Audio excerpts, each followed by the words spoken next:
সূরা নিসার 41 নম্বর আয়াতটা বড়ই শিক্ষামূলক একটা আয়াত। আল্লাহ পাক বলছেন, ফাকাইফা ইযা জিনা মিন কুল্লি উম্মাতিন বিশাহিদ, আমি প্রত্যেক উম্মত হতে একজন করে সাক্ষী কিয়ামতের দিনে হাজির করব। প্রত্যেক উম্মতের সাক্ষী হবে কয়জন?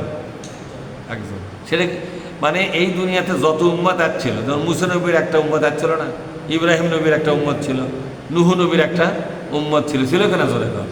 আমাদের ঈসা নবীর একটা উম্মত কিন্তু ছিল। এরকম সব নবীরই উম্মত আছে। প্রত্যেক জাত উম্মতের জন্য একজন করে সাক্ষী পরকালে আমি খাড়া করব। তাদেরকে জিজ্ঞেস করব, এই দুনিয়ায় তুমি যখন নবী হয়ে গেলে আমি যে কিতাব নাজিল করেছিলাম, যে সূরা কেরাত নাজিল করেছিলাম, যে হেদায়েতের বাণী নাজিল করেছিলাম, যে জীবন ব্যবস্থা আমি নাজিল করেছিলাম তোমার কাছে এই দুনিয়ার মানুষকে পৌঁছে দেওয়ার জন্য, তুমি যখন আমার নাজিল করা কথাগুলো মানুষের কাছে পৌঁছে দিতে যাচ্ছিলে, ওই জামানার মানুষেরা তোমার সাথে কি আচরণ করেছে আজকে আমাকে বলো।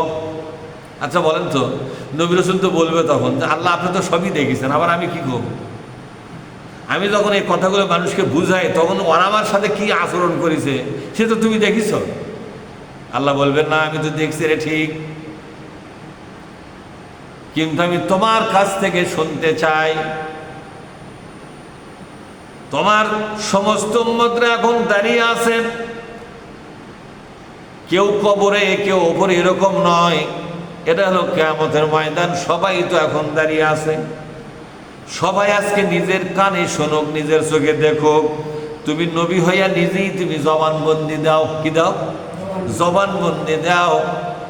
আমার হেদায়েতের কথাগুলো যখন বুঝাচ্ছিলা, কোন জনগণের মধ্যে কে কোন আচরণ করেছে তাদের নাম ধরে ধরে আমাকে সাক্ষী দিয়া যাও। আচ্ছা নবী রাসূল যদি বলে আল্লাহ এই আবু জেহেল আমাকে অন্যায় অত্যাচার করেছে, তখন ওর পিটন ওর দেরি হবে না? ওটি শুরু হবে। কথা কন দেখা শুরু হবে কিনা? নবী রাসূল বাদে আবার কিছু মানুষকে বলা হবে তুমি তোমার এলাকার পক্ষে সাক্ষী দাও, যারা নাকি এলাকায় মানুষের কাছে কোরআনের দাওয়াত দিচ্ছিল। আচ্ছা আমাকে যদি বলা হয় যে তুমি তো কোরআনের দাওয়াত নিয়ে শাওল বাজারে গিয়েছিলে, এই শাওল বাজারের জনগণ তোমার সাথে কি আচরণ করছে, আমি বলবো না? কথা কন দেখা বলবো না? ইমাম সাহেব দাওয়াত দিয়েছে, শাওল বাজারের লোকেরা সবাই একযোগে বসেছে, এই কথা বলবো? একযোগে সমস্ত মুসল্লিরা আর ওঠেনি, একবারে কোরআন শোনার জন্য বসেছে, আমি নিজে দেখেছি, এই কথা বলা যাবে? এই কথা বলবো আমি? কি বলবো? ইমাম সাহেব দাওয়াত দিছে, দাওয়াতের কথা কানে গেছে, কোরআন থেকে তাফসীর হবে এই কথা ইমাম বলেছে, তারপরও জনগণ অল্প কিছু বাদে সবাই বের হয়ে চলে গেছে, ঠিক না? তখন এই লোকগুলোও কিন্তু সামনে ওখানে দাঁড়িয়ে থাকবে। কি থাকবে জোরে কর না? দাঁড়ায় পরকালে দাঁড়িয়ে থাকবে, ওদের সামনে কিন্তু আল্লাহ বলবে এখন এরা তোর সাথে কি আচরণ করছে, এই আচরণের কথা নিজে জবানবন্দি দিয়ে আমি শুনি। সবশেষে ওয়াজিনা বিকা আলা হাউলাই শাহিদা, কারণ আল্লাহু আকবার। আল্লাহ পাক বলছেন সবশেষে হে নবী মুহাম্মদ, আমরা বলবো সাল্লাল্লাহু আলাইহি ওয়াসাল্লাম, আপনি এবার সকলের নামে সাক্ষী দেন। কার নামে? আচ্ছা বিশ্বনবী সবার নামে কেমন করে সাক্ষী দিবেন? তার মানে হলো আপনাকে যে আমি কোরআন দিয়েছিলাম, এই কোরআনে সমস্ত নবী রাসূলের জীবন বৃত্তান্ত এবং তারা যেভাবে দাওয়াত দিয়েছে আর তাদের সাথে জনগণ কি আচরণ করেছে আমি সব তো কোরআনের মধ্যে লিখে দিছিলাম। সেটা পড়াশোনা করে তুমি ইতিহাস সম্পর্কে ভালোই জানো, তো সেই সাক্ষীগুলো দাও। আল্লাহ নবী বলবেন আল্লাহ নূহ নবী ময়দানে যখন গেল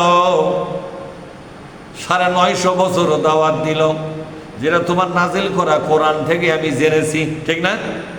সেখানে দেখলাম ইরাকের জনগণ নূহ নবীর সাথে ভালো ব্যবহার করে নাই, 950 বছর পর্যন্ত তার দাওয়াতকে গুরুত্বই দেয়নি।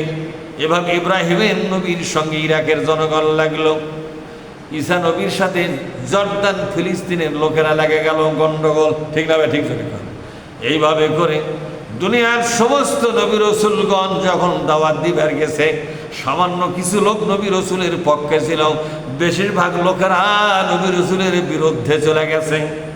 তারা নির্যাতন করেছে, অসংখ্য নবী রসুলকে জনগণ হত্যা করেছে, সরকার হত্যা করেছে।